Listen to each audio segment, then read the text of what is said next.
خمسہ مجالس سلسلے کی دوسری تقریر آپ حضرات سماعت فرما رہے ہیں۔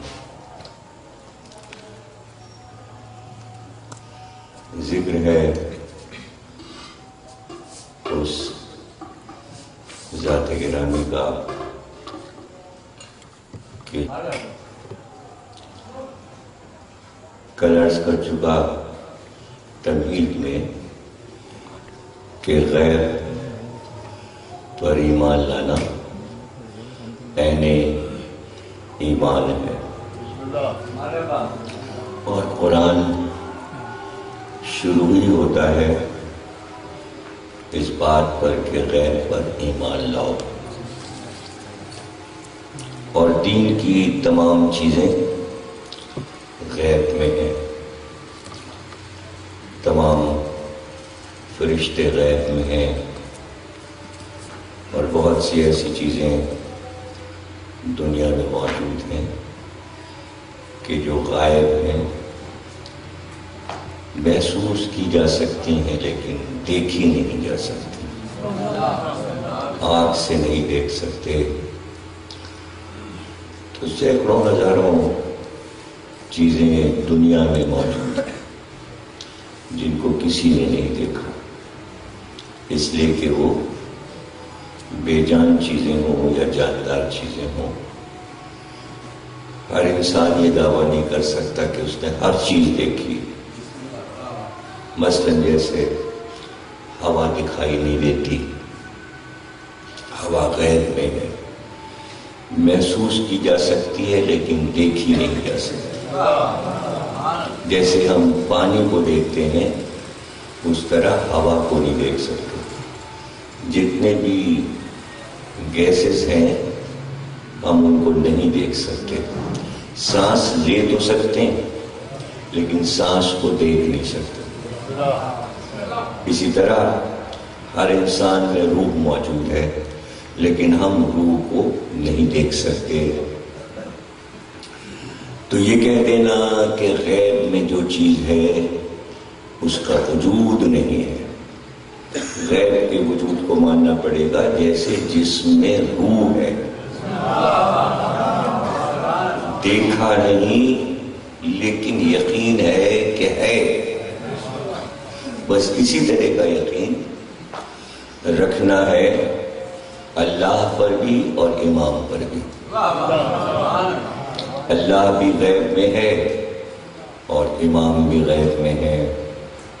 رہ گیا یہ کہ ان کے ہونے سے کیا فائدہ۔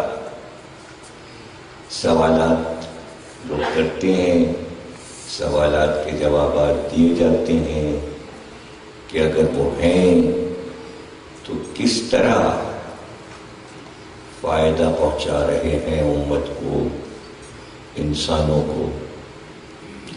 تو اس کی مثال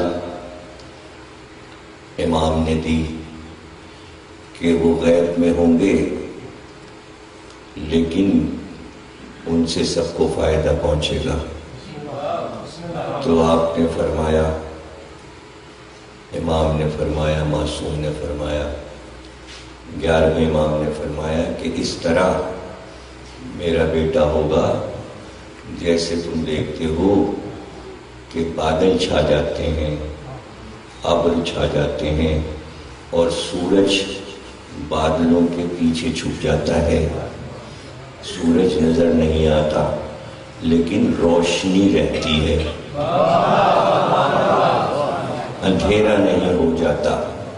تو جس طرح بادلوں سے چھن کر سورج کی روشنی دنیا میں آ رہی ہوتی ہے، اسی طرح ان کے لیے پردہ غیب ہے تو وہ پردہ غیب میں، لیکن ان کا نور جو ہے وہ روشنی پھیلا رہا ہے، وہ ہدایت پھیلا رہا ہے۔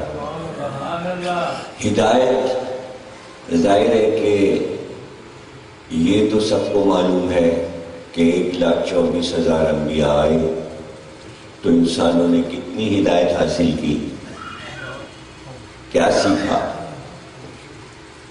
کچھ بھی نہ سیکھا، 1,24,000 انبیاء کے آنے پر بھی ہر نبی کے جانے کے بعد امت گمراہ ہو گئی.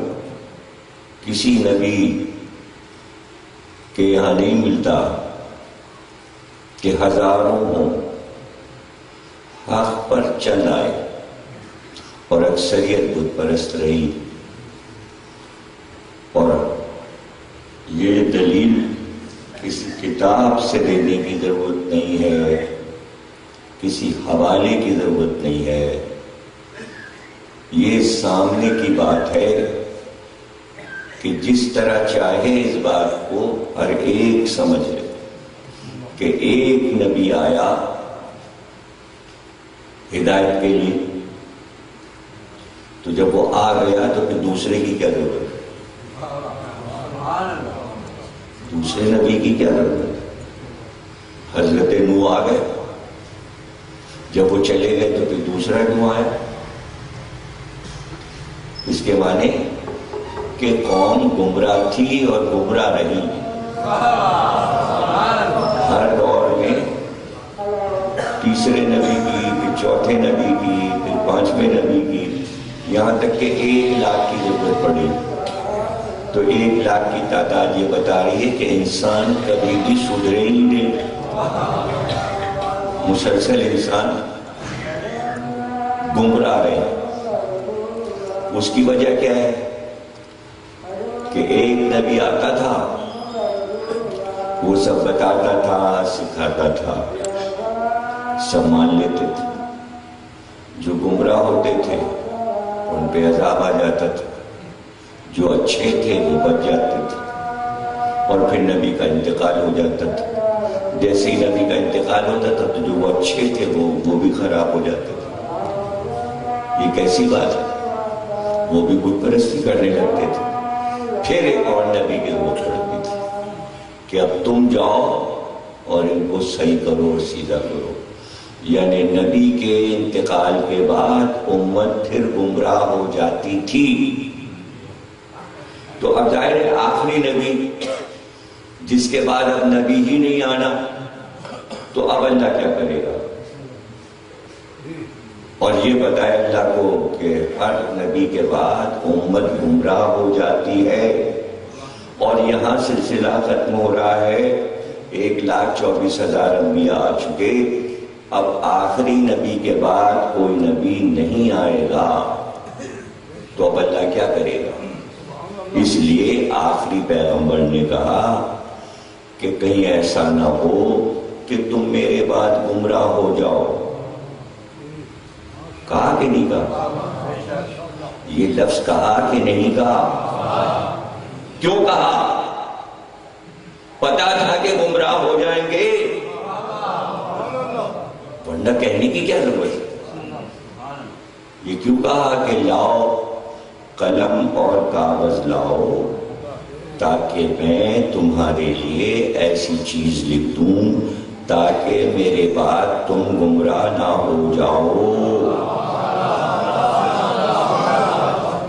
یہ بات بتا رہی ہے کہ ہر نبی کے بعد قوم گمراہ ہو جاتی تھی، اور آخری نبی کو بھی یہ خطرہ ہے کہ میرے بعد قوم گمراہ ہو جائے گی، اس لیے کہ ہوتی آئی ہے.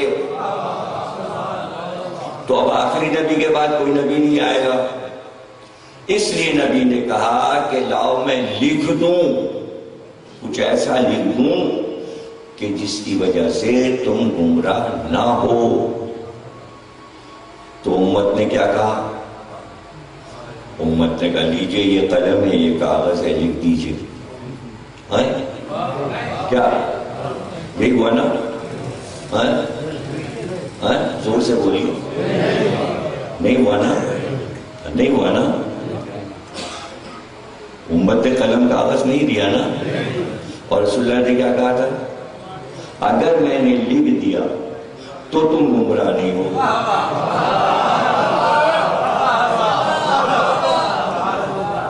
تو گمراہ تو نہیں ہوئی نا قوم، اس لیے کہ لکھوا لیا اس نے. تو آگے تو بولیے آپ، جب تک آپ بولیں گے نہیں میں آگے بڑھوں گا نہیں. آج تو آپ کو بولنا ہے آدھا آپ کو بولنا ہے آدھا مجھے بولنا ہے. کیا کہا سرکار نے؟ لاؤ ایسی چیز لکھ دوں تاکہ میری بات گمراہ نہ ہو قوم. تو قوم نے کیا کہا؟ ہاں لکھ دیجئے، یہ لیجئے قلم اور کاغذ. جب نہیں کہا تو سرکار کیا کہہ رہے کہ اگر نہیں لکھواؤ گے تو کیا ہوگا؟ تو ہوا کیا؟ تو کیا ہوا بتائیے نا. تو پھر دلیل مل گئی ہر نبی کے بعد امت گمراہ ہو جاتی ہے. یہی تو کہہ رہا ہوں شروع سے. سلوات تو پڑھی ہے، کہاں واقع کیا؟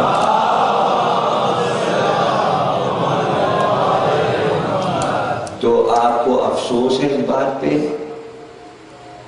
یا خوشی ہے؟ کیوں افسوس ہے؟ کہاں کا افسوس ہے؟ کس بات کا افسوس ہے آپ کو؟ تو آپ کو کہے گا افسوس ہے؟ نہیں، کس بات کا افسوس ہے؟ آپ کیا ہیں یہ بتائیے. اس والی امت میں آپ شامل ہیں جس نے نہیں لکھوایا؟ تو پھر آپ کو کیا کرنا ہے افسوس کرتے؟ ارے آپ ٹھیک ہیں کہ نہیں یہ بتائیے. آپ ٹھیک ہیں نا؟ تو پھر آپ کو کیا کرنا ہے؟ اگر افسوس کرنا ہے آپ کو تو 1,24,000 امتوں پہ افسوس کیجئے. حضرت نوح کی امت جو سرکش ہو گئی تھی اس پہ افسوس ہے آپ کو. صالح کی جو قوم فنا کر دی گئی اس پہ افسوس ہے آپ کو. نبی کو افسوس ہوا نہیں، تباہ کر دیا امت کو، اور آپ کو افسوس ہے. یہ بات میرے سمجھ میں نہیں آ رہی. اب بتائیے میں کیسے تقریر کیسے کروں؟ نہیں، آپ کو کہے گا افسوس ہے بھائی آپ کو تو خوش ہونا چاہیے. آپ کو خوش ہونا چاہیے کہ آپ ٹھیک ہیں.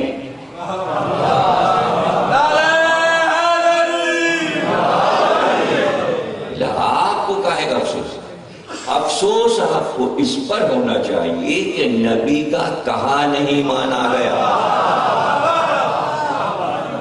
دیکھیں ہم تو سرکار کو دیکھ رہے ہیں، ہم تو سرکار دو عالم کو جانتے ہیں. امت جائے جہنم میں، ہمیں کہے گا افسوس؟ ہمیں کوئی افسوس نہیں. ہمیں افسوس اس بات کا ہے کہ پیغمبر کے کہے کو ٹالا گیا، اور اتنا ہی کافی تھا کہ بس کہہ دیا جاتا کہ بھئی نہیں لکھوانا. آگے کے جو جملے کہے گئے اس پر افسوس ہے. اس پر افسوس ہے کہ اتنے دن سکھانے بتانے اور پڑھانے کے بعد پھر یہ سب کچھ اظہار کیا جائے اور بہانے بنائے جائیں. تو اب سوال یہاں پر یہ پیدا ہوتا ہے، لوگ سوال کرتے ہیں کہ صاحب سب سے کہا تھا، اس میں سلمان بھی تھے، ابو ذر بھی تھے، مولا علی امت میں تھوڑی ہیں. امت سے بات ہو رہی، بات نہیں سمجھتے آپ لوگ. امت سے کہا جا رہا ہے گمراہ نہ ہو جانا. علی امت کے باپ ہیں، امت نہیں ہے. یہ کہاں سے آپ نے کہہ دیا کہ علی بھی تھے؟ یہ کیا بات ہو گئی؟ علی بھی تھے، جہاں رسول تھے وہاں علی تھے. وہ نفس ہے. علی سے تھوڑی کہا تھا کہ قلم اور کاغذ لاؤ. امت سے کہا تھا، امت سے. علی امت نہیں ہے، امت اور ہے، اہل بیت اور ہے. علی سے کیا ضرورت تھی کہنے کی کہ قلم اور کاغذ لے آؤ؟ کیوں؟ امت سے کہا تم میرے بعد گمراہ نہ ہو جانا. بھلا علی سے رسول یہ کہہ سکتے ہیں؟ استغفر. جس کے لیے خطرہ ہے کہ گمراہ ہو جائے گی وہ ہے امت. امت سے کہا. تو سوال یہ پیدا ہو رہا ہے کہ امت میں کیا سلمان، ابو ذر، عمار، مقداد تھے؟ تو یہاں بھی یہی مسئلہ ہے کہ اگر سلمان قلم دے دیں، ابو ذر قلم دے دیں، یا عمار قلم کاغذ دے دیں، یا مقداد قلم اور کاغذ دے دیں، تو اس معنی ان لوگوں کو خطرہ ہے گمراہ ہو جانے کا. یہ کیوں دیتے تھے؟ بھائی یہ علی کو امام مان چکے تھے، ان کو پتا تھا کہ ہم گمراہ نہیں ہوں گے۔ گمراہی کی دلیل تو سمجھیے، جب تک آپ یہ سمجھیں گے نہیں لکھانا کیا چاہ رہے ہیں تب تک بات کسی طرح آپ کے سمجھ میں نہیں آئے گی۔ اس پہ صرف یہ لکھنا تھا کہ علی تمہارے امام ہے میرے بعد، تو جو علی کو امام مان رہا تھا وہ قلم کاغذ کیوں دیتا؟ جس نے نہیں دیا اس نے علی کو امام نہیں مانا، بات ختم ہو گئی۔ صلوات پڑھیے۔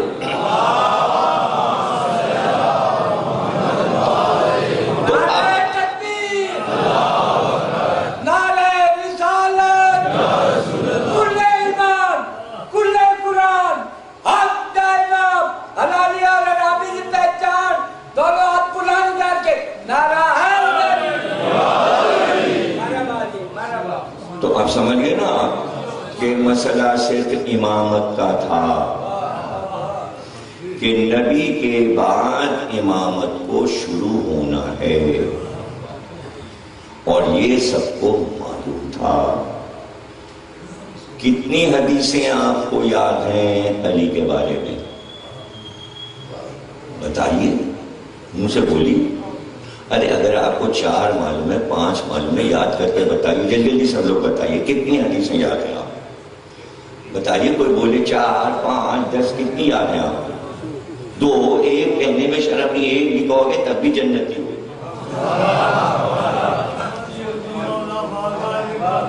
یاد ہے نا؟ دیکھیے سب دوہرا رہے ہیں، جو سی یاد ہے وہ دوہرا رہے ہیں۔ آج 1400 سال کے بعد یہ اتنا جو مجمع بیٹھا ہے جس سے میں پوچھ رہا ہوں، کسی کو 4 حدیثیں یاد ہیں، کسی کو 10 یاد ہیں، کسی کو 20 یاد ہیں، کسی کو 25، کسی کو 100 یاد ہوں گی؟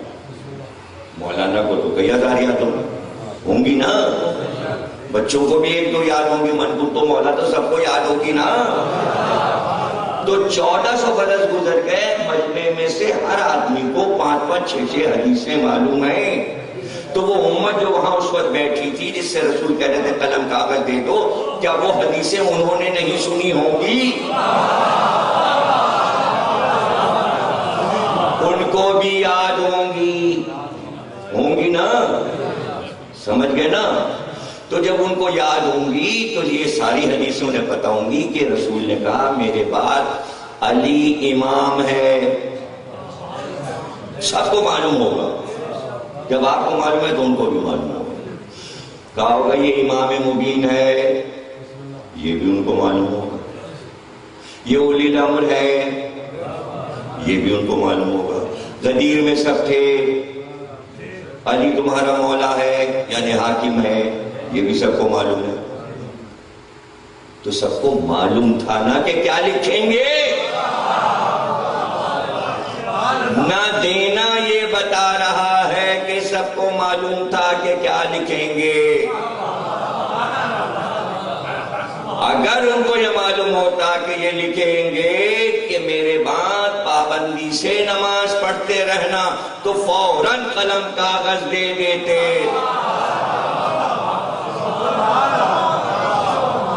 کہہ تو یہ بھی چکے تھے، کہہ وہ بھی چکے تھے۔ زبانی تو سب کچھ کہا تھا، اب لکھنے کا مسئلہ تھا۔ تو اس لیے قلم اور کاغذ نہ دے کر پھنس گئے، دے دیتے تو نہ پھنستے۔ دیکھیں مزیدار بات یہ ہے بھائی، جب آپ نے زبانی بات نہیں مانی تو اگر لکھ بھی دیتے تو آپ انکار کر دیتے، لکھوا تو لیتے۔ نہ لکھوا کے قصہ بن گیا، لکھ جاتا تو قصہ نہ ہوتا۔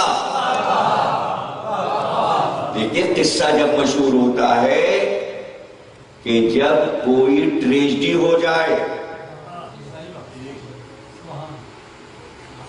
نہیں سمجھ رہے؟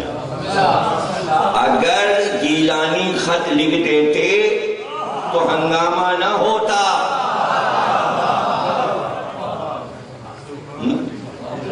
نہ لکھنے پر ہنگامہ ہو گیا اور معزول ہو گئے، اور ان کے اوپر اتنے الزامات لگ گئے۔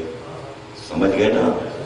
تو جب عوام کے مرضی کے مطابق واقعہ نہیں ہوتا تب واقعہ بنتا ہے۔ خلاف امید یہ واقعہ ہوا کہ جو چیز مانگی گئی وہ نہیں دی گئی، تو واقعہ بن گیا۔ اور کوئی لکھتا یا نہ لکھتا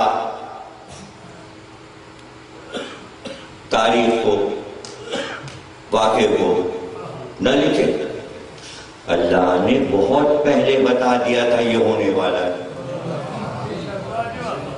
پورا سورہ اتار دیا اسی بات پر۔ بسم اللہ الرحمن الرحیم، نون والقلم وما یسطرون،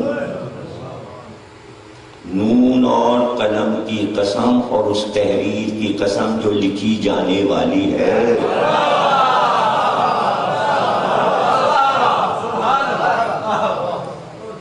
اور اس کے آگے کا جو جملہ وہاں کہا گیا تھا وہ جملہ بھی اللہ نے کہہ دیا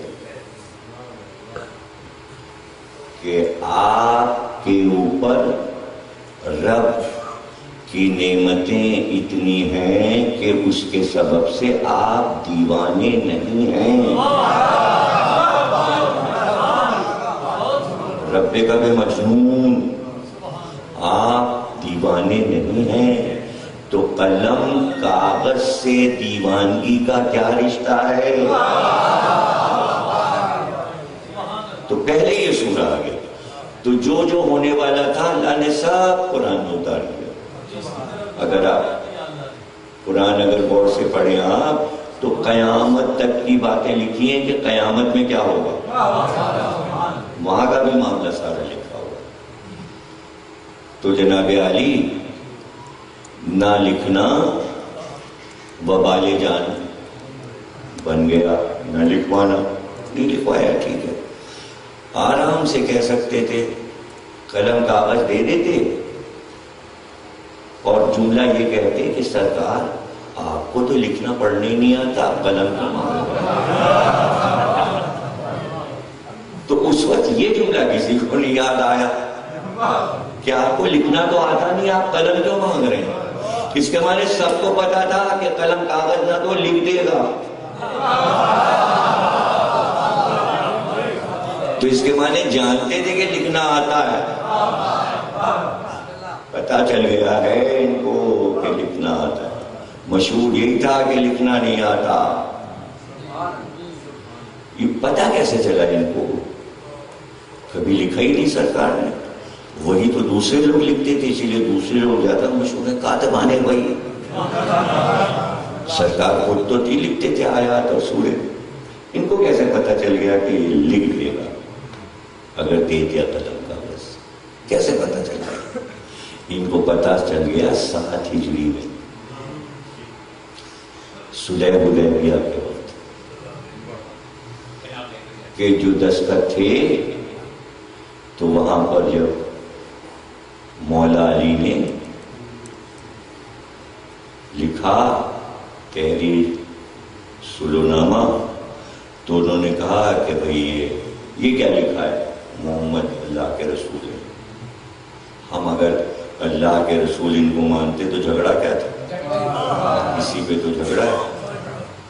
یہاں پہ لکھو محمد بن عبداللہ، یہ رسول اللہ کاٹو۔ تو علی نے کہا کہ یہ لکھ گیا، اب نہیں کٹے گا، یہ ہم نے لکھ دیا ہے، یہ نہیں کاٹیں گے۔ بات رسول اللہ تک پہنچی، تو رسول اللہ نے کہا لاؤ عہد نامہ لاؤ، عہد نامے کو دیکھا کہ قلم لاؤ، اور اپنے ہاتھ سے رسول اللہ کاٹ دیا۔ تو یہ بتائیے جب تک آدمی پڑھے گا نہیں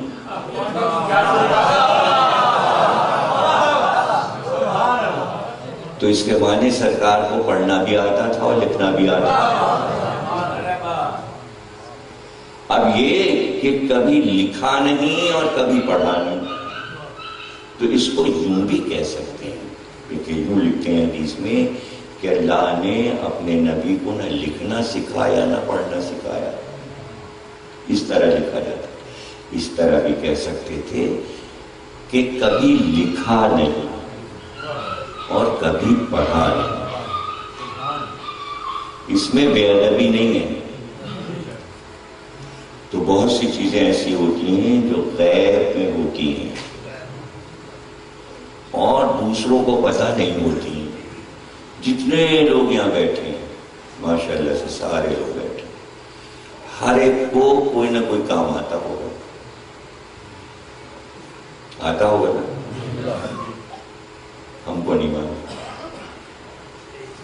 ہمیں نہیں پتہ یہ کیا کرتے ہیں، یہ کیا کرتے ہیں، یہ کیا کرتے ہیں، یہ کیا کرتے ہیں. ہمارے لیے غیب ہے.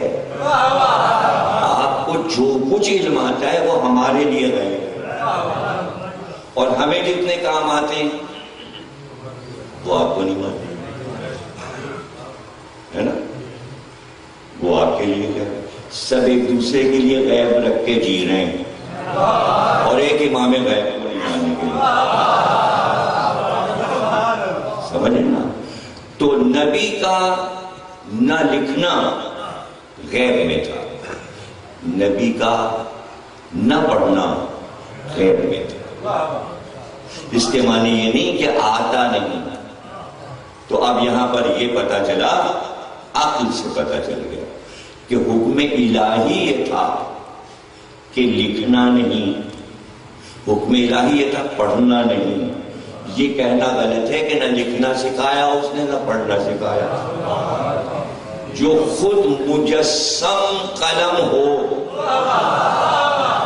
جو خود مجسم لو ہو، سرکار دو عالم خود ہی قلم بھی ہے، خود ہی لو بھی ہے، تو اس کو اللہ نہ لکھنا پڑھنا سکھائے جس نے کائنات کی تقدیر لکھی ہو. کائنات کی تقدیر لکھی ہو، کائنات بنائی ہے کس نے، اس کے لیے کہا جائے. تو سرکار یہ چاہتے تھے کہ میں لکھ دوں، اور سرکار کے پاس لکھا لکھایا سب آیا تھا. وہ چیزیں وہ ہیں جو وحی کی شکل میں جبریل سناتے تھے، وہ چیزیں لکھی ہوئی سرکار کے پاس آتی تھی. جو چیزیں لکھی ہوئی آتی تھیں وہ کہیں اور محفوظ کر دی جاتی تھی، کہیں اور محفوظ کر دی جاتی تھی. ایک تختی سرکار کے پاس آئی زمرد کی، سب اس کے اوپر سنہرے حروف سے جیسے روشنی سے لکھا ہو 12 اماموں کے نام لکھے ہوئے. زمرد کی تختی، اور اس کے اوپر رسول کے بعد 12 امام ہوں گے، ان کے سب کے نام لکھے ہوئے تھے. کس کے بعد کون امام آئے گا. سرکار نے وہ تختی جب جبریل نے سرکار کو لا کے عطا کی جنت سے، تو سرکار نے وہ تختی حضرت ام سلمہ اپنی زوجہ کو عنایت کر دی. اب یہ تختی اس وقت آئی تھی جب ام سلمہ کے گھر میں تھے رسول اللہ، تو آپ نے وہ تختی ام سلمہ کو دے دیا، اور کسی کو یہ معلوم نہیں کہ تختی آئی ہے کوئی اور ام سلمہ کے پاس ہے. پر جبریل لے کے آئے، اور سرکار نے کہا کسی کو نہ بتانا کہ یہ تختی جنت سے آئی اور تمہارے پاس امانت ہے. تختی جب حضرت ام سلمہ کو دے چکے تو پھر ایک وصیت کی سرکار نے، اور کہا کہ میری وفات کے بعد یہ تختی جو تم سے طلب کرے وہی میرے بعد امام ہے.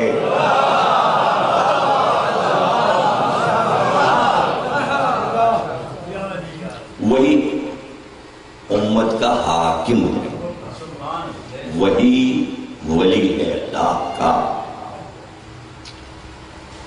ام سلمہ کے بارے میں آپ بہت تو جانتے ہوں گے کہ کون تھی.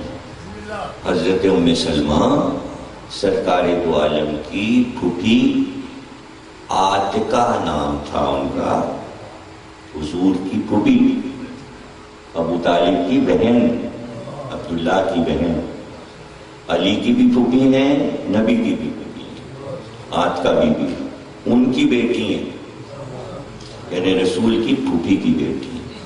ان کی شادی عبداللہ سے ہوئی. وہ بھی سرکار کے پھوپھیزاد بھائی تھے اور علی کے بھی پھوپھیزاد بھائی تھے. تو دونوں کی شادی جو ہوئی تھی وہ خالہ کے بیٹے اور بیٹیوں میں ہوئی تھی، یعنی دو بہنوں میں آپس میں رشتہ داری ہوئی، ایک کا بیٹا ایک کی بیٹی، اور دونوں عبد المطلب کے نواسے اور نواسی تھے. تو اس طرح حضور سے ان کی دو رشتہ داریاں تھیں، یعنی چچا کی پھوپھی کی بیٹی بھی ہیں اور پھوپھی کے بیٹے کو بیائی بھی ہیں، تو دوہری رشتہ داری ہو گئی. تو جنگ میں جب وہ شہید ہو گئے جناب ام سلمہ کے شوہر، تو اس کے کچھ عرصے کے بعد حضور نے انہیں رشتہ دیا اور بیوہ ہونے کی وجہ سے سہارا دینے کے لیے عقد کر لیا. تو ان کے دو بیٹے اور دو بیٹیاں پہلے شوہر سے موجود تھے. بڑے بیٹے کا نام انہوں نے رکھا تھا علی بن عبداللہ. تو بڑا بیٹا جو تھا وہ کافی بڑا ہو گیا تھا حضور کے عہد میں.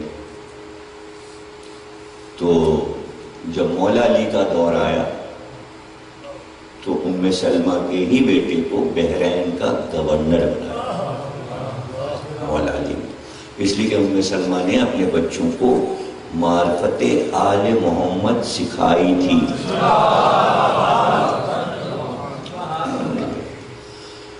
تو بعد وفات نبی جب یہ چرچا ہوا کہ مسجد میں بڑا مجمع ہے اور بیعت کا مسئلہ درپیش ہے، تو ام سلمہ نے، اور یہ جو حدیث قصہ آپ پڑھتے ہیں یہ بھی حضرت ام سلمہ سے ہے، سمجھے نا، انہی کے گھر میں یہ واقعہ ہوا اور وہی گواہ اور ام المومنین نے. اور واقع کربلا کی تمام روایتیں امام حسین کے سفر کی وہ سب حضرت ام سلمہ سے ہیں. اور جبریل جب واقع کربلا لے کر آئے تھے تو وہ روایت بھی حضرت ام سلمہ سے ہے، اس لیے کہ اس دن بھی سرکار ام سلمہ کے گھر میں تھے جب واقع کربلا آسمان سے اترا، کاغذ پہ لکھا ہوا محضر آیا. تو وہ بھی ام سلمہ کو معلوم ہے، انہی سے روایت. بہت سی روایتیں، تقریباً 235 روایتیں ام سلمہ سے بیان ہوئی ہیں. اب اہمیت سمجھ گئے نا حضرت ام سلمہ کے، تھوڑا سا تعارف ہو گیا. تو بیٹے کو بلایا اور کہا کہ بیٹے تم جاؤ اور جا کر مسجد میں بیٹھ جاؤ، جو گزرے وہ آ کے بتانا. بیٹا گیا، بیٹھ گیا، اس کے بعد کافی دیر کے بعد واپس آیا تو ام سلمہ نے پوچھا کہ بیٹا کیا ہوا؟ کہا بیعت ہو گئی. کہا تو تم سے کوئی بات ہوئی؟ کہا نہیں، میری طرف تو دیکھا بھی تھی، میں اٹھ کے آ گیا. کتنا عرصہ گزر گیا؟ 3.5 برس گزر گئے اس واقعے. 3.5 برس کے بعد پھر شور ہوا کہ مسجد نبوی میں مجمع ہے اور بیعت ہو رہی ہے. ام سلمہ نے کہا جاؤ اور جا کے وہاں بیٹھنا جہاں بیعت ہو رہی ہے منبر کے پاس. یہ پھر گئے، جا کے بیٹھ گئے. کچھ دیر کے بعد واپس آئے. ام سلمہ نے پوچھا کیا ہوا؟ کہا بیعت ہو گئی، سب اپنے اپنے گھر چلے گئے. کہا تم کو دیکھا انہوں نے؟ کہا نہیں، ہماری طرف تو دیکھا بھی نہیں، نہ ہم سے مخاطب ہوئے. پھر اس واقعے کو 10.5 برس گزر گئے. 10.5 برس کے بعد پھر شور ہوا مدینے میں کہ مسجد نبوی میں بیعت ہو رہی ہے. حضرت ام سلمہ نے بیٹے سے کہا تم جاؤ اور جا کے جب بیعت ہو تو سامنے بیٹھنا ممبر کے پاس، اور پھر جو گزرے وہ آ کے بتانا. بیٹا گیا اور جا کے بیٹھ گیا. کچھ دیر کے بعد واپس آیا. ام سلمہ نے پوچھا کہ کیا ہوا؟ کہا کہ ہم جا کے بیٹھے تھے، بیعت ہو گئی. کا پھر سب اپنے گھر چلے گئے. کہ تم کو دیکھا تھا؟ کہ نہیں، ہماری طرف تو نہیں دیکھا، نہ ہم سے کوئی بات کی. اس واقعے کو 13 برس گزر گئے. 13 برس کے بعد پھر شور ہوا مدینے میں کہ بیعت ہو رہی ہے. بیعت ہو رہی ہے. ام سلمہ نے کہا جاؤ دیکھو کس کی بیعت ہو رہی ہے. بیٹے نے کہا یہ سنا ہے کہ علی کی بیعت ہو رہی ہے. کہا جاؤ اور جا کے ممبر کے پاس بیٹھ جانا اور جو گزرے وہ بتانا. بیٹا گیا, جا کے ممبر کے پاس بیٹھ گیا. کچھ دیر کے بعد بیٹا واپس گھر آیا. ماں نے پوچھا کیا ہوا؟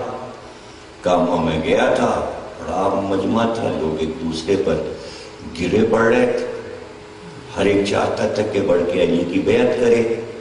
میں ممبر کے بالکل پیچھے کونے میں رک گیا تھا اور اتنا لوگ دھکا دے رہے تھے کہ میں پیچھے ہٹتا جا رہا تھا, لوگ مجھ پہ بھی گر رہے تھے, اتنا مجمع تھا. میں بالکل ممبر کے پیچھے تھا. کہا پھر کیا ہوا؟ کہا کسی طرح پھر میں آگے بڑھا اور میں نے علی کی بیعت کی. جیسے ہی میں نے ہاتھ بڑھایا فوراً میرے ہاتھ کو پکڑ کے کہا جانا نہیں, ٹھہر جاؤ.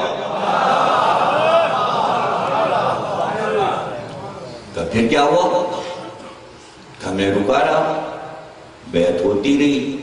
جب بیعت ختم ہوئی تو میں گھر چلا. کہا پھر کیا ہوا؟ کہا علی میرے ساتھ تھے, کہتے ہوئے چلے تمہاری ماں سے مجھے ملنا ہے. ابھی یہ کہا تھا کہ باہر سے آواز آئی ام سلمہ میں تمہارے در پر ہوں, لاؤ وہ جنت کی تختی مجھے دے دو.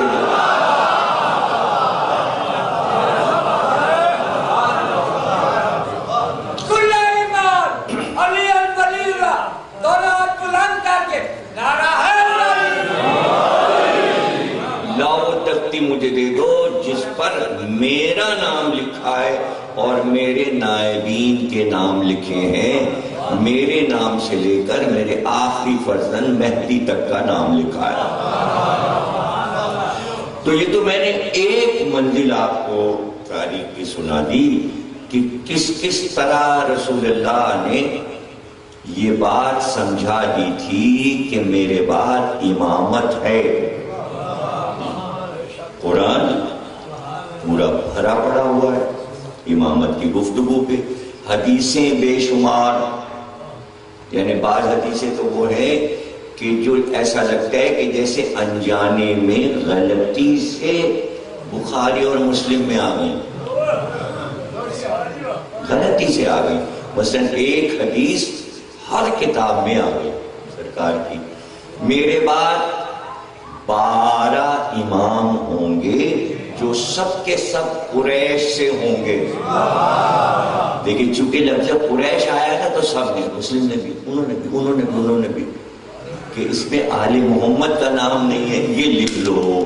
کچھ نہیں سمجھ رہے آپ, تقریر تو سمجھنے کی کوشش کریے کہ لفظ قریش جب آ جائے تو گویا پورے مکے مدینے والے اس میں آ گئے. تو ایسی حدیث فوراً راوی لے لیتا ہے کتاب لکھنے والا, اس میں خطرہ نہیں ہے, لکھ لو. حالانکہ اس میں سب سے بڑا خطرہ تھا. دیکھیں یہی تو ذہانت, یہیں پہ تو پیغمبر نے اپنی امت کی ذہانت آزمائی. یہ جو ابھی میں نے آپ سے ایک سوال کیا تھا کہ آپ کو کیوں افسوس ہے, تو یہ آپ کی ذہانت کا مسئلہ ہے. ذہانت سمجھ لیجیے بھائی, یہ آپ کی ذہانت ہے جو آپ نے علی کو مان لیا. اس کا تعلق عقل سے ہے, عقل سے. اور سمجھا دوں تو پھر آگے بڑھو, تقریر رکتی ہے. کسی نے پوچھا امام صادق صلوات اللہ السلام علیہ کہ کیا وجہ تھی ساری امت علی پر اکٹھا کیوں نہیں ہو گئی اور سب نے مل کے مال کیوں نہیں لیا مولا علی. آپ نے فرمایا ناممکن تھا, ایسا ہو ہی نہیں سکتا تھا. راوی نے کہا کیوں؟ کہا اس لیے کہ عقلیں الگ الگ تھیں. جس کی جیسی عقل ہوتی ہے وہ ویسا دوست پسند کرتا ہے.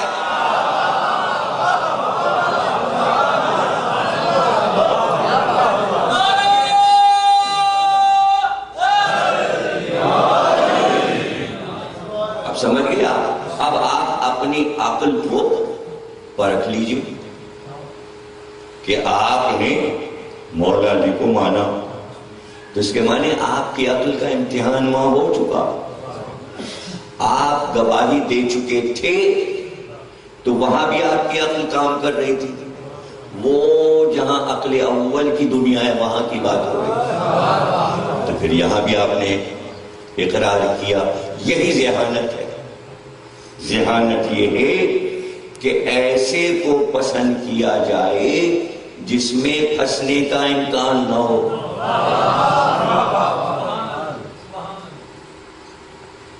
کس طرح مولا علی نے سمجھا دیا؟ اس نے کہا کہ بھئی رب ہے، آپ نے فرمایا ہے، اور تجھے بھی ماننا چاہیے۔ اس نے کہا نہیں میں تو نہیں مانتا۔ کہا تو دیکھ میں تجھے بتا دوں کہ میں فائدے میں ہوں یا تو۔ کیسے سمجھائے مولا علی؟ کہا دیکھ ماننا جو ہے وہ فائدہ ہے، انکار میں نقصان ہے۔ اس نے کہا کیسے؟ کہا فرض کر کہ تو اور ہم دونوں قیامت میں پہنچے محشر میں، جب وہاں پہنچے تو پتہ چلا اللہ ہی نہیں، اللہ کا وجود ہی نہیں۔ تو اب تو نہیں مانتا تھا اللہ کو، تو فائدے میں رہا، صحیح تو نہیں مانتا تھا، نہیں میں نے مان لیا تھا لیکن نہیں ہے، لیکن میرا کوئی نقصان نہیں ہے تو نہیں ہے۔ اب سن ہم بھی پہنچے اور تو بھی پہنچا، پتہ چلا رب ہے، تو میں تو مانتا ہی تھا، میں فائدے میں رہا، تو نہیں مانتا تھا، اب تو گیا جہنم میں۔ ماننے میں فائدہ، نہ ماننے میں نقصان۔ جو لوگ بحث کر رہے ہیں علی ولی اللہ پر وہ بیوقوفی کر رہے ہیں، وہاں محشر میں پتہ چلے گا ہے کہ نہیں۔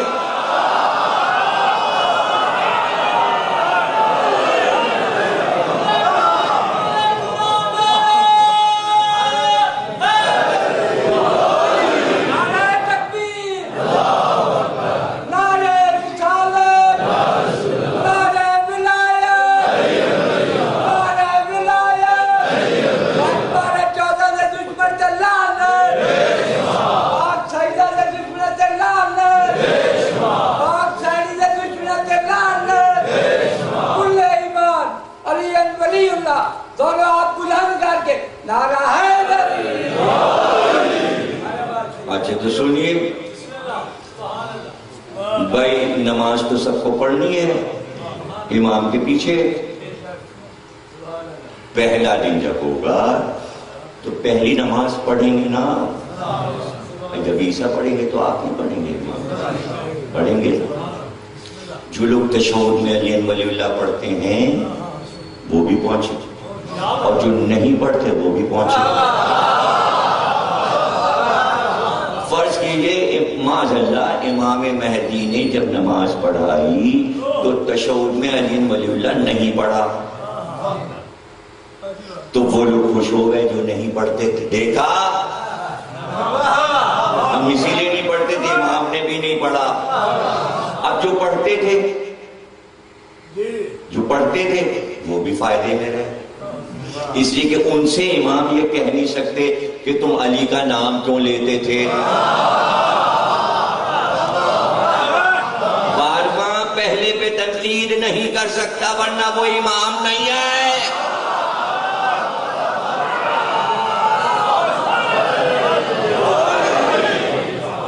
اب اس کا دوسرا رخ، نماز ہوئی، امام نے تشہد میں پڑھا علی ولی اللہ۔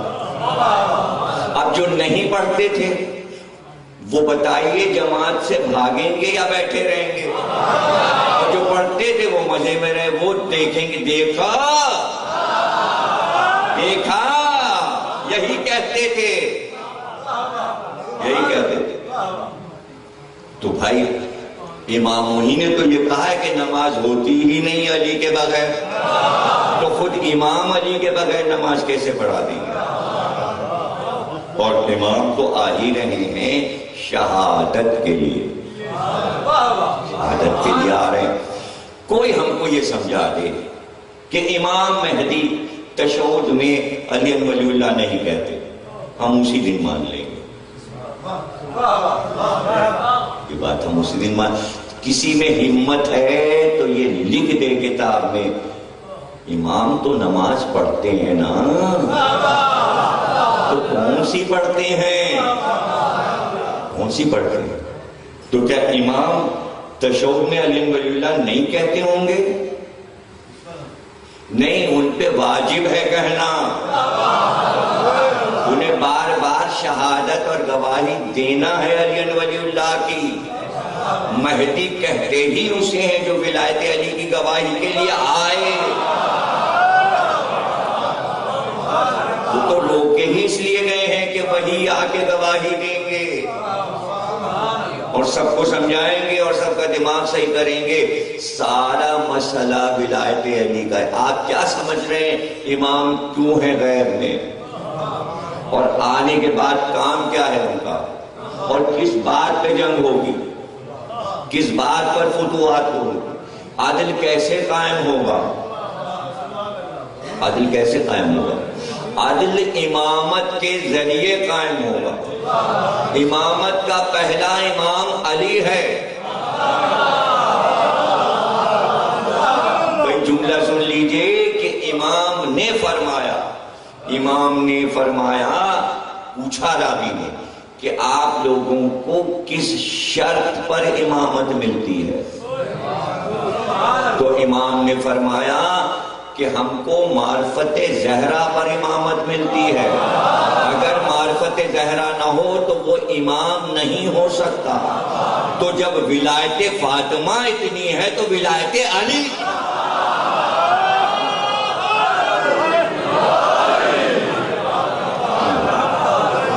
تو کہنے کا مطلب یہ ہے کہ کس طرح سمجھایا. تو یہ حدیث سادہ سی حدیث تھی کہ میرے بعد 12 امام ہوں گے اور سب کے سب قریش سے ہوں گے. جلدی سے امام بخاری نے لکھ لی، استخارہ آ گیا ان کا قریش کی وجہ سے. پھر مسلم نے بھی لکھی، پھر ترمذی نے بھی لکھی، پھر سب نے لکھی. لکھتے چلے گئے. اب لکھنا تو آسان تھا کہ تو سادی حدیث ہے، اس میں تو کوئی مسئلہ ہی نہیں ہے، کوئی بحث کی ضرورت ہی نہیں. 12 ہوں گے اور سب قریش میں سے ہوں گے. اب جب مسئلہ یہ آیا، وقت گزر گیا، 700 سال تو ہو گئے امام بخاری کو لکھے ہوئے. تو ان 700 برسوں میں یہ بحث ہوئی کہ وہ 12 ہیں کہاں. بھائی ہوں گے تو اب تلاش شروع ہوئی، اور اسی وجہ سے تلاش شروع ہو گئی تھی. بھائی یہ حدیث تو ہے، تو پھر وہ 12 کہاں ہے؟ 12 کی تعداد پوری کرو. تو اب تاریخ نے 12 لکھنا شروع کیا. ایک نے لکھا، دوسرے کا نہیں آپ نے غلط لکھا، یہ ہے 12. پھر چوتھا اٹھا، اس نے کہا نہیں آپ نے غلط لکھا، ایسا نہیں، ایسا ہوتا کیا تھا. دیکھیے 12 میں ہوتا یہ تھا کہ سیدھے 4 تو آ گئے، پھر 5 میں ذرا سا کچھ گڑبڑ ہوا، 6 پہ آگے ایک دوسرے سے سب یزید آ گیا. 6 یہ سب ہے قریش، بنی عباس بھی قریش، بنی امیہ بھی قریش، اور آئے یہی لوگ. تو انہوں نے کہا جو حاکم ہے وہی امام ہے. نظریہ یہ بنایا گیا جو حکومت تخت پہ بیٹھے وہ امام. تو جتنے لوگ تخت پہ بیٹھے تھے ان کو ترتیب دیا گیا 1 2 3 4 5 6 پہ آ کے یزید آ جاتا تھا. 6 پر یزید آ جاتا تھا. تو بعد نے کہا کہ بھئی یہ کو نکالنا پڑے گا، تو 6 کوئی اور بنانا پڑے گا. پھر 7ویں پہ مروان آ گیا، 8ویں پہ پھر عبد الملک بن مروان آ گیا. اب بڑھتی جا رہی یہاں تک کہ 12 بنائے، لیکن ہر ایک کی ترتیب بدل گئی، اس لیے کہ ایک کوئی نکال کے دوسرے کو بھرتی کرتا تھا. جو جس کے پسند کا ہوتا تھا اس کا نام ہٹایا، نہیں آپ نے غلط لکھا، اس کو ہٹائیے، اس کو ڈالیے. 700 سال سے یہی ہو رہا ہے، یہ صرف 12 پہ ہو رہا ہے. لیکن عجیب بات یہ ہوئی کہ رسول اللہ نے یہ حدیث بھی تھی جو سب سے زیادہ مشہور ہوئی کہ 12واں جو ہوگا وہ مہدی ہوگا. تو 11 تو اپنے بناتے تھے قریش میں سے، 12واں اس میں لکھتے تھے مہدی، تو ٹاٹ میں مخمل کا پیون کیسے لگے گا؟ اس لیے کہ ترتیب بن نہیں پاتی تھی، تو 12واں اللہ والا ڈالتے تھے، 11 اپنے ڈالتے تھے۔ اب یہ حدیث دیکھیے، میں یہ کہتا ہوں پیغمبر کی ہر حدیث جو ہے وہ معجزہ ہے، وہ قریش والی حدیث بھی معجزہ ہے، لیکن لوگوں نے اس کے بعد والی حدیث نہیں ڈھونڈی، یا ڈھونڈی ہوگی اس کو نظر انداز کر دیا۔ حدیث سے حدیث جڑی ہوئی ہے۔ پھر اس کے بعد دوسری حدیث فرمائی تھی کہ 12 ہوں گے، 12 قریش میں سے ہوں گے، اور پھر یہ فرمایا تھا وہ سب بنی ہاشم ہوں گے۔ توجہ رکھیے گا، وہ سب بنی ہاشم ہوں گے، اور پھر یہ فرمایا تھا وہ سب بنی عبد المطلب ہوں گے، اور پھر یہ فرمایا تھا وہ سب بنی ابو طالب ہوں گے۔ یہاں پہ آ کے شرط ہے کہ 12 کو ابو طالب کا فرزند ہونا چاہیے۔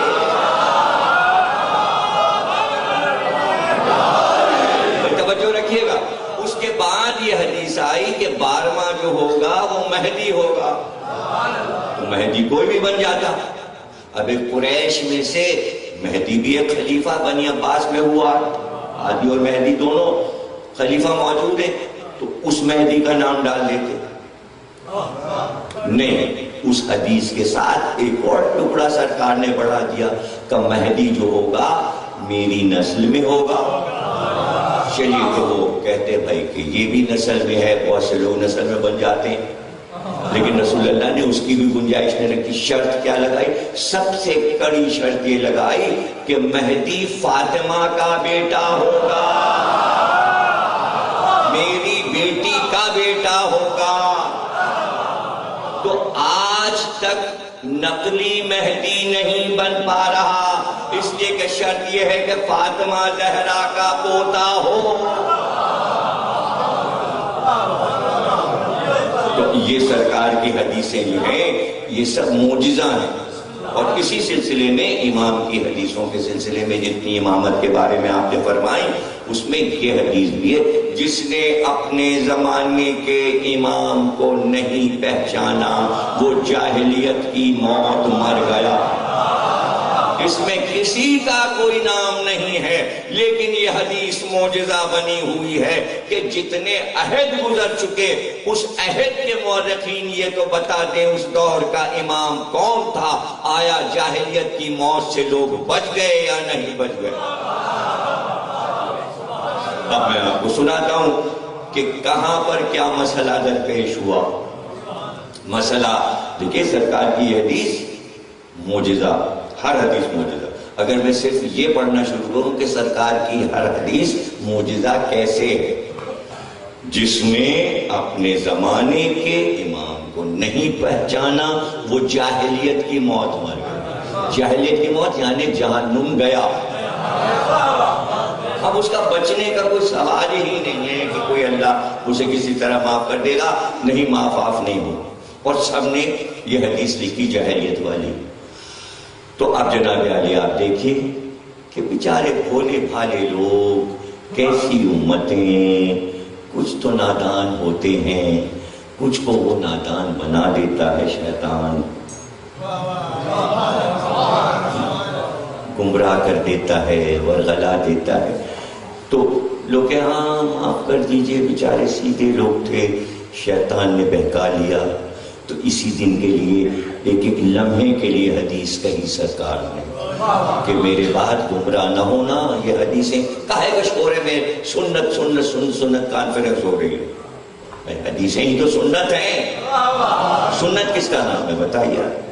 ہمارے بچپن میں تو جو تھا وہ تو تھا، ہم کیا بتائیں آپ کو۔ ہمارے یہاں تو کارڈ چھپتے تھے فلانے بچے کی سنت ہے، یہاں آگے پتہ چلا سنت کا جلسہ ہو رہا ہے، بلکہ ٹی وی کے اوپر لکھا ہوا آتا ہے کہ صاحب اسلامی بہنوں کا سنت بھرا اجتماع، سنتوں بھرا اجتماع۔ تو میرے سمجھ میں تو یہ باتیں نہیں آتی ہیں کہ بھئی کہاں رسول اللہ نے کہا تھا کہ میں تمہیں دو چیزیں چھوڑ رہا ہوں، قرآن اور سنت۔ کوئی حدیث ہی نہیں ہے ایسی، نہیں کہا رسول اللہ۔ میں کہہ رہا ہوں کہ ہر حدیث معجزہ ہے. اگر آپ یہ حدیث کہتے ہیں تو یہ معجزہ نہیں بن رہی ہے کہ قرآن اور سنت چھوڑا. ایسی کوئی حدیث ہے ہی نہیں، سوال ہی نہیں پیدا ہوتا. اس لیے کہ دو چیزیں ایک طرح کی نہیں چھوڑی جاتی. کہ نہیں سمجھے آپ؟ قرآن ہی تو سرکار کی سنت ہے، سب اس میں لکھا ہے، تو الگ سے سنت کا کیا بتانا ہے؟ آپ کہیں گے یہ کیا کہہ دیا؟ آپ بچپن سے سن رہے ہیں اسوہ حسنہ، تو اسوہ حسنہ تو قرآن میں ہے. لفظ اسوہ حسنہ قرآن میں مولانا پوچھی آیت ہے. تو جب اسوہ حسنہ اس میں لکھا ہوا ہے، سرکار کا سونا، جاگنا، اٹھنا، کپڑا اوڑھنا، چادر گوش پہ ڈالنا، چلنے پھرنے، ہر ادا کو اللہ نے اس میں ہر سنت کو محفوظ کیا ہے. نمازیں کیسے پڑھتے تھے، پیر کیسے سوکھ جاتے تھے، حجرہ کیسا تھا، چادر کیسے تھی، پردہ کیسے پڑا تھا، فلاں مقام کیا ہوا، فلاں لڑائی میں کیا ہوا، بدر میں کیا ہوا، احد میں کیا ہوا، خندق میں کیا ہوا، خیبر میں کیا ہوا، حنین میں کیا ہوا. ارے کوئی ایسی چیز ہے غدیر میں کیا ہوا کہ کوئی سنت قرآن میں نہیں؟ سب کچھ تو قرآن میں ہے. پھر الگ سے یہ کہنے کی کیا ضرورت تھی سنت چھوڑ رہا ہوں؟ نہیں، قرآن اور اہل بیت چھوڑ رہا ہوں. نہیں سمجھا؟ دو بے جان چیزیں ایک ساتھ نہیں چھوڑی جاتی. اگر ایک خاموش ہے تو دوسری بولتی ہوئی جاندار ہو. اگر قرآن خاموش تھا تو اہل بیت بول رہے تھے، اس لیے چھوڑا کہ تم اس کو پڑھو گے، اگر سمجھ میں نہیں آئے گا تو ان سے پوچھنا. سنت تو خود ہی خاموش ہے، بولے گی کہاں؟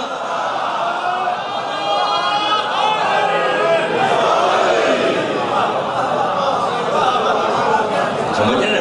تو ہر حدیث سرکار کی معجزہ ہے. ہر حدیث سرکار کی معجزہ ہے. جس نے اپنے زمانے کو نہیں پہچانا وہ جاہلیت کی موت مر گیا. اب ظاہر جو بھولے بھالے نادان لوگ تھے نہیں سمجھے ہوں گے حدیث، کیا سمجھے ہوں گے؟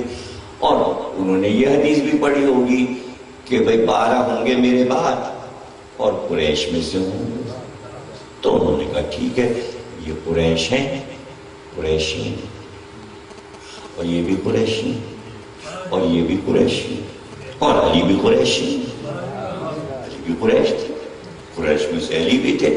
سارے قبیلے اپنے دعوے دار تھے کہ ہم سب قریش ہیں. جو مکے میں رہتے تھے ہم قریش ہیں. چونکہ جناب قصی کا خطاب تھا قریش، تو جو شاخیں اس میں سے نکلی انہوں نے کہا ہم سب قریش ہیں. تو انہوں نے کہا ٹھیک ہے، چاہے علی کو مانو یا کسی اور کو مانو. اب توجہ رکھیے گا، پہلے امام علی. پوچھا گیا بھئی علی کو پہلا امام کیوں نہیں مانا؟ ان کا کہ ہم کیا کریں، اسی طرح کے دوسرے تھے ان کو مان لیا، اسی طرح کے کچھ اور تھے اور مان لیا.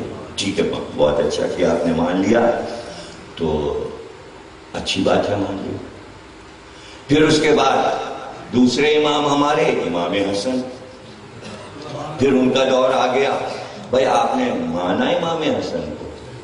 نہیں، وہ تو ہم نے تو اس کو مان لیا، وہ قریش تھا، اس کو مان لیا. سمجھ رہے ہیں؟ اب ہمارے تیسرے امام امام حسین، آپ نے مانا تیسرا امام حسین؟ نہیں، وہ تو یزید کی بیعت ہو گئی تھی، وہ بھی قریش تھا، تو ہم نے اس کو مان لیا. تو اب 3 امام تو اس طرح امت نے چھوڑ دیے کہ پہلے کو چھوڑا کسی اور کو مانا، دوسرے امام کو چھوڑا کسی اور کو مانا، تیسرے امام کو چھوڑا یزید کو مان لیا. اب سنیے، یہ میں خود نہیں بتا رہا ہوں، جو کچھ سنا رہا ہوں یہ امام صادق علیہ السلام کا قول سنا رہا ہوں. جس طرح امام نے فرمایا میں آپ کو سناتا چلا جا رہا ہوں. اب امام نے فرمایا یہ بتاؤ کہ پہلا امام جب آیا تو امت نے کسی اور کو مان لیا. کون فرما رہا ہے؟ امام صادق علیہ السلام. جب دوسرے امام کا دور آیا حسن کا تو امت نے کسی اور کو مان لیا. مجبوری تھی، نہیں سمجھ میں آیا. جب تیسرے امام حسین کا دور آیا تو امت نے یزید کو مان لیا، حسین کو چھوڑ دیا.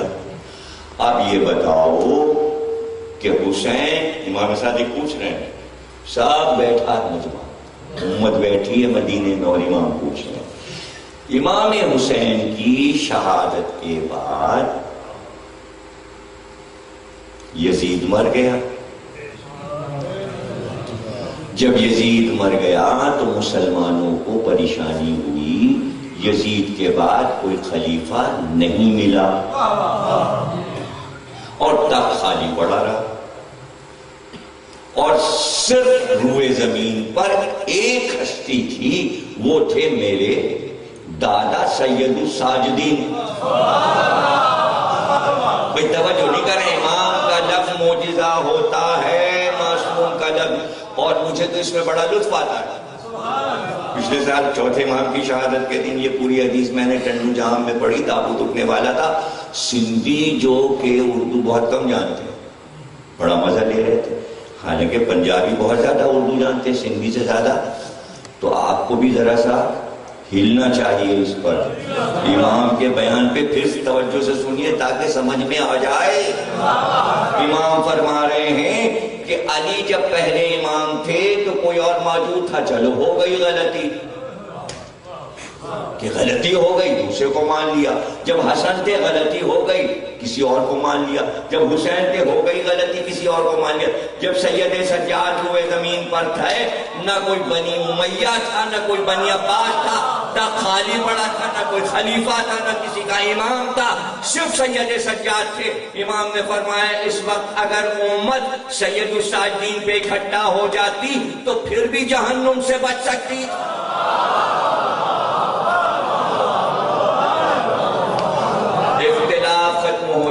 کوئی فرقہ نہ ہوتا۔ دیکھیے بھٹکتے رہے، ڈھونڈتے رہے کس کو اپنا امام بنائے، لیکن ادھر نہیں آ رہے۔ اچھا اب ادھر آئے کیا ایسا تھوڑی نظر نہیں رہی ہوگی، آئے، لیکن کس ارادے سے آئے؟ اب سنیے، سوائے امام کے پاس انہیں پتا تھا کوئی ہے ہی نہیں، یہی ایک اکیلا ہے اولاد رسول میں، یہی ایک بچہ ہے۔ سب نے آگے کہا کہ موقع اچھا ہے، تخت پہ قبضہ کر لیجئے، آئے تو تخت پہ قبضہ کر لیجئے۔ امام نے بھگا دیا، امام نے ان سب کو بھگا دیا کہ پہلے خدائی نظام کا امام تو مانو، کچھ نہیں سمجھ رہے آپ۔ امامت کا کام ہے کہ پہلے اس نظام کو منوایا جائے جس طرح رسول اللہ منوا گئے ہیں۔ غدیر میں یہ نہیں کہا تھا کہ تخت و تاج دے رہے ہیں علی کو، بس یہ تمہارا مولا ہے، آنکھ بند کر کے مولا ماننا تھا، چاہے وہ تخت پہ بیٹھے یا بوریے پہ۔ کچھ نہیں سمجھے آپ؟ پھر سمجھ لیجئے ذہانت اسی کے پاس تھی کہ جس نے یہ دیکھا کہ علی بوریے پہ بیٹھے ہیں، باغ کی زمین پہ بیٹھے ہیں، تو وہ بھاگ گیا۔ تخت تو ہے نہیں علی کے پاس، بادشاہ تو ہے نہیں علی، بھاگ گیا۔ نہیں، وہ ذہین تھا جو رک گیا، اس لیے کہ جہاں یہ ہے وہاں تخت ہوگا، اس لیے کہ اس کو دوسری حدیث بھی یاد ہے، جدھر جدھر حق جائے گا ادھر ادھر علی جائے گا، جدھر جدھر علی جائے گا ادھر ادھر حق جائے گا۔ تو جو رک گیا اس کو پتا ہے حق یہی ہے۔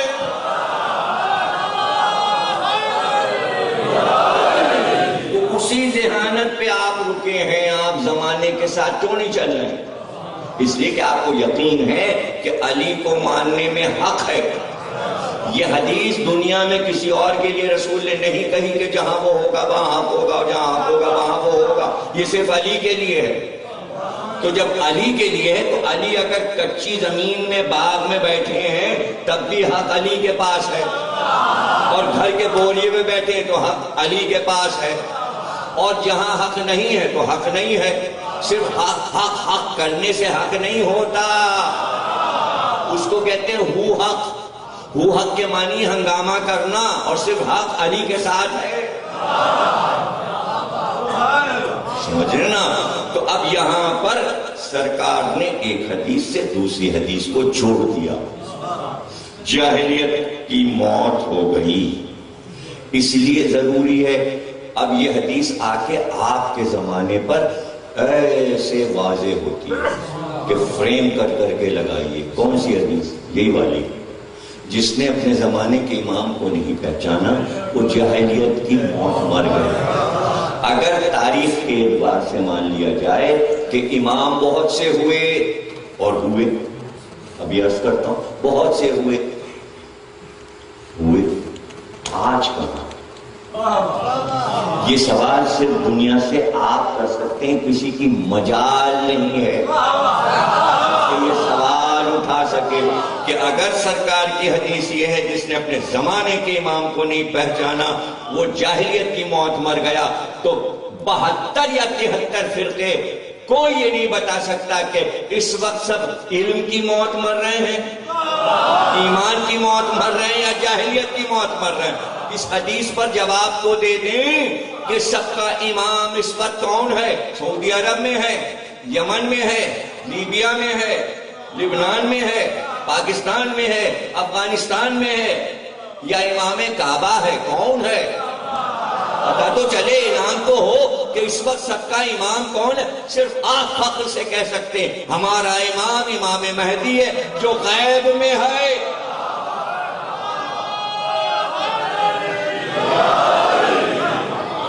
تو دیکھیں جاہلیت کی موت سے آپ بچ گئے، کتنے آرام سے بچ گئے.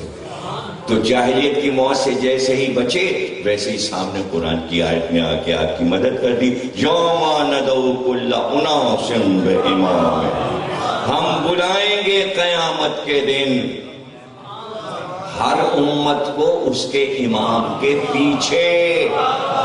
امام آگے، امام کے معنی ہی عربی میں آگے چلنے والا، جو آگے چلے اور امت اس کے پیچھے چلے. امام کے کیا معنی؟ امام کے بہت سے معنی ہیں. امام کے معنی ہے قیام کرنے والا. امام کے کیا معنی؟ جس کے پیچھے مجمع ہو. امام کے کیا معنی ہے؟ مزدور دیوار اٹھاتا ہے لیکن راج مستری جو ہے اس کے پاس ڈوری ہوتی ہے اور ڈوری میں ایک لوہے کی نکیلی چیز بندھی ہوتی ہے. جب دیوار اٹھنے لگتی ہے تو ایک ایک اینٹا رکھ کے وہ ڈوری کو لٹکاتا ہے اور نیچے تک دیکھتا ہے کہ بنیاد سے دیوار ٹیڑھی تو نہیں ہوئی.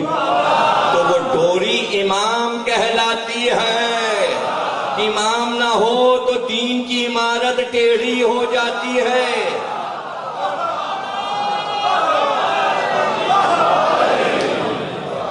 اور ایسے اگر حروف کے اعتبار سے دیکھیں تو الف کے کیا معنی؟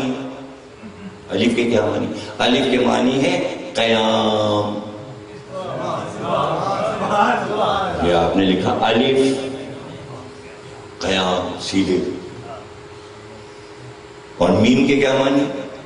میم کے معنی ہے مجمع. میم یعنی مجمع.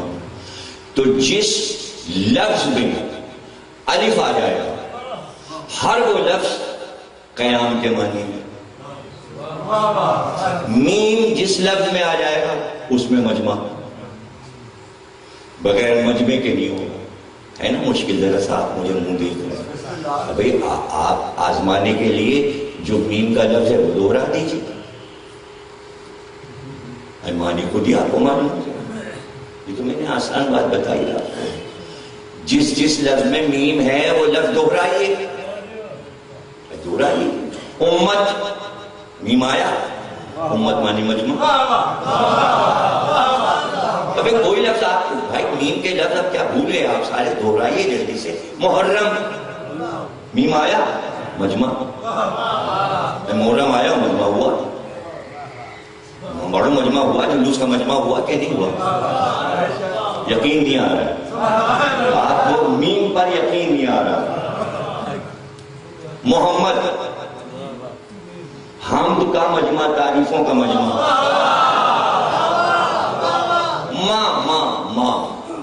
ماں میم آیا. ماں بیٹا بیٹا بیٹی شوہر خاندان ساس سسر ماں بھانجی بھتیجا بیچ میں ماں مجمع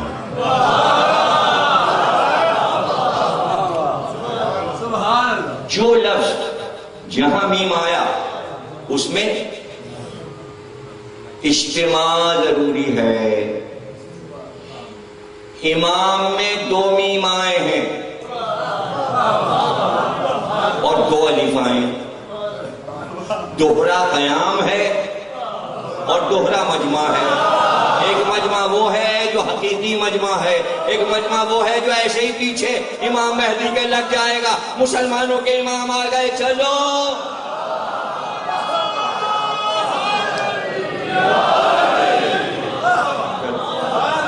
مجمع تو وہیں لگنا اس لیے کہ سب کو مجبوری آ جائے گی جیسی پکارا جائے گا کعبے میں آ گئے اچھا یہ ایک دم سے تھوڑی ہوگا کہ آ گئے بلکہ فرمایا رسول اللہ نے کہ جس سال وہ آئیں گے اسی سال شب قدر میں ابھی تو لوگوں کو یہ نہیں پتا کہ شب قدر کب ہے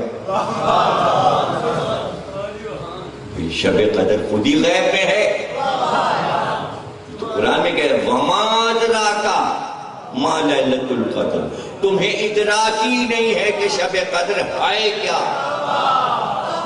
تو جب ادراک نہیں ہے تو پتا کیسے اس لیے کہ غیب میں ہے تو اس دن پہچان بتا دی کہ بھائی کئی راتوں میں لکھا ہے کہ 23 بھی ہو سکتی ہے 19 بھی ہو سکتی ہے شب 21 بھی ہو سکتی ہے شب 27 بھی ہو سکتی ہے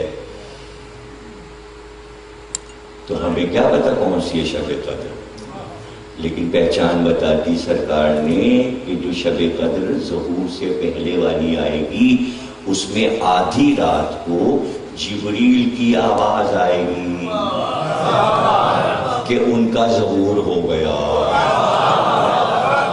نام لے کے جبریل پکاریں گے اور فرماتے رسول ہر گھر میں آواز پہنچ جائے گی کان تک آؤ کہیں بھی ہو لیٹا ہو بیٹھا ہو گھر میں گھساؤ تہخانے میں چھپاؤ چھت پہ چڑھاؤ سب سن لیں گے جبریل کی صاف آواز کہ ظہور ہو گیا اعلان شب قدر میں ہوگا جس دن اعلان ہوگا اسی دن شب قدر ہوگی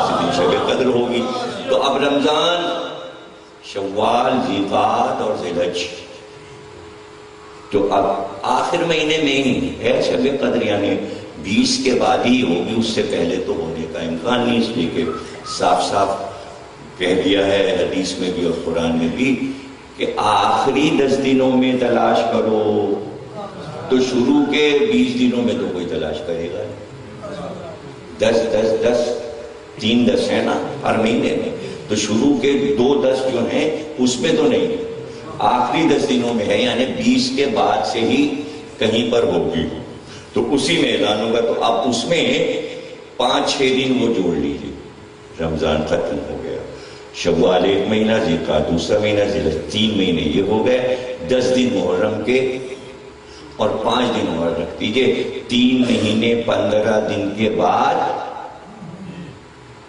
جو اعلان ہوا تھا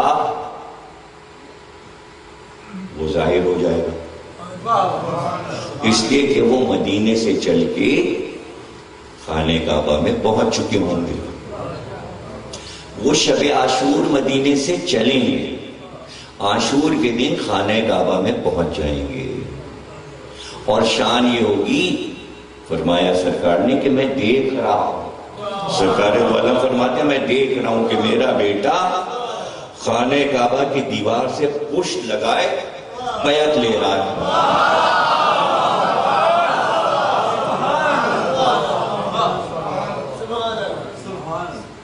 ہوتا ہے شب و روز تماشا میرے کعبہ میرے پیچھے کلیسا میرے غالب کا شعر ہے کعبے سے پشت لگائے ہوئے کیوں اس لیے کہ قبلہ تو یہ ہے یہ کعبہ ہے یہ قبلہ ہے اور بیعت لے رہے اور ان کے گوسفند ان کے ساتھ چاروں طرف ان کی بھیڑیں رکن یمانی کی طرف سے کعبے میں داخل ہوں گے، اور جبریل امین اس وقت کہاں ہوں گے؟ وہ خانہ کعبہ کی چھت پہ پکار رہے ہوں گے، اے خلقت خدا آ جاؤ بیعت کرنے، آ جاؤ بیعت کرنے، اور مجمع بڑھ رہا ہو۔ اب رہ گئی یہ کہ آپ شاید پریشان ہوں، ڈوڈیال کہاں، خانہ کعبہ کہاں، پاسپورٹ بنواؤ، پھر پنڈی کے پرانے ایئرپورٹ پہ جاؤ، پھر پیائیے کہ پرانے جہاز، پتہ نہیں فلائٹ ملے کہ نہ ملے، اور پھر بھی جاؤ تو پھر جدے اترو، پھر وہاں سے بس کرو، پھر مکے جاؤ۔ کیا ہوگا؟ کیا کچھ نہیں ہوگا۔ پھر حدیث سنیے، ارادہ کیا مومن نے، اس کا ایک پیر اس کے گھر میں ہے تو دوسرا وہاں جہاں امام،